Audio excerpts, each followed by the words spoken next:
我哋而家嚟到海園對面啦，去呢個新嘅東莞記憶打卡石，好靚啊呢度。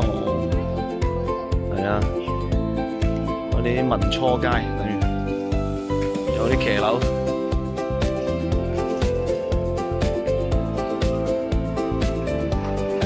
東莞記憶步行街位於東莞莞城的核心活化項目，於2024年底揭幕。這裏融合了20世紀30年代的嶺南騎樓建築、特色麻石路、巨型裝置藝術、文藝咖啡館與傳統老字號，呈現新舊共生的文創街區風貌，是體驗老東莞煙火氣與現代藝術的熱門打卡地。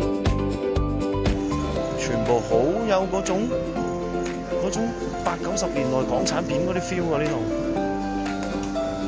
全部整緊啊，好大呢度，超級大。